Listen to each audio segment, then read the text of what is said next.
Assalamualaikum warahmatullahi wabarakatuh. Alhamdulillahilladzi ja'alal Indonesia daulatan mustaqilah bi anwa'il 'adatil mukhtalifah walidzalika aujama'inal ukhwah.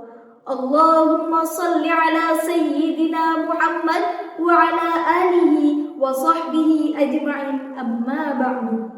Dewan Hakim yang arif dan bijaksana dan para hadirin sebangsa dan setanah air. Pada bulan Maret tahun 2024 kemarin, para pemimpin agama di Jerman menggelar dialog antar agama dengan mengusung tema How is Indonesian Religious Harmony Practiced in Germany? Kegiatan itu mengkaji keberagaman dan kerukunan umat beragama yang terjadi di Indonesia, serta pengalaman Indonesia sebagai referensi penting untuk membangun kehidupan yang harmonis di tengah keberagaman agama dan suku bangsa.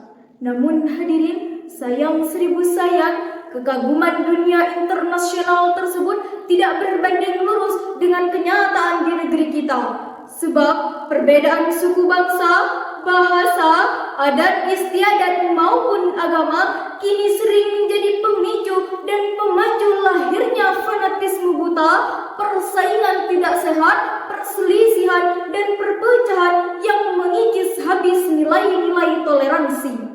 Hadirin, apakah kita rela melihat bangsa besar yang dibangun atas perjuangan para pahlawan dan para syuhada harus porak-poranda hanya gara-gara jiwa radikalis, sikap egois, dan mental teroris?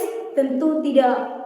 Lalu apa solusinya? Sebagai generasi yang akrab disapa Gen Z, kami berpandangan bahwa keberadaan Pancasila dan moderasi beragama menjadi dua pilar penting yang mendukung fondasi bangsa ini. Pancasila sebagai ideologi negara dan moderasi beragama sebagai prinsip untuk memelihara kerukunan antar agama memiliki berperan penting dalam membangun Indonesia yang maju. Oleh karena itu, dalam kesempatan ini, perkenankanlah kami menyampaikan pidato dengan tema Pancasila dan moderasi beragama dalam pandangan Gen Z, dengan berlandaskan Al-Quran Surah Al-Mumtahanah ayat 8. A'udzu billahi minasyaitonir rajim. Bismillahirrahmanirrahim.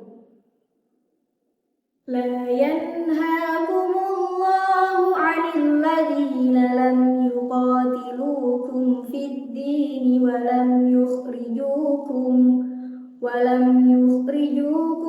min diyarikum an tabarruhum wa tuqsitu ilaihim innallaha yuhibbul muqsitin. Allah tidak melarang kamu berbuat baik dan berlaku adil terhadap orang-orang yang tidak memerangimu dalam urusan agama dan tidak mengusir kamu dari kampung halamanmu. Sesungguhnya Allah mencintai orang-orang yang berlaku adil. Di dalam kitab Tafsir Al-Misbah karya Profesor Dr. Quraisy Shihab juz 28 jilid 14 halaman 168, beliau menafsirkan bahwa di ayat tersebut terdapat lafaz tuqsitu yang berasal dari kata al-qis yang berarti adalah adil, yakni melakukan peradilan seadil-adilnya terhadap mereka seperti memberikan bantuan moral maupun material terhadap mereka. Dengan demikian, tidak dibenarkan menutup ruang ukhuwah hanya karena beda tempat ibadah, tidak dibenarkan menutup ruang kerja sama hanya karena beda agama, apalagi cuma masalah sayyidina maupun pilkada. Hadirin ma'asyiral muslimin rahimakumullah. Dalam konteks relasi Pancasila dan moderasi beragama, Presiden Joko Widodo bahkan telah menunjukkan komitmen seriusnya dengan menaikkan peraturan Presiden nomor 58 tahun 2023 tentang penguatan moderasi beragama. Komitmen penguatan tersebut diharapkan dapat menciptakan masyarakat Indonesia yang harmonis, rukun, dan damai sesuai dengan tujuan dan cita-cita bangsa Indonesia dalam Pancasila dan Undang-Undang Dasar Negara Republik Indonesia tahun 1945. Untuk mencapai cita-cita mulia tersebut, setidaknya ada 4 indikator utama untuk mengukur keberhasilan moderasi beragama. Pertama, komitmen kebangsaan. Toleransi sebagai indikator kedua. Indikator ketiga adalah anti kekerasan, dan keempat adalah penerimaan terhadap tradisi. Hadirin, kita sebagai generasi Z sudah sepatutnya untuk bangkit dan berkembang lebih maju demi arah masa depan bangsa yang gemilang.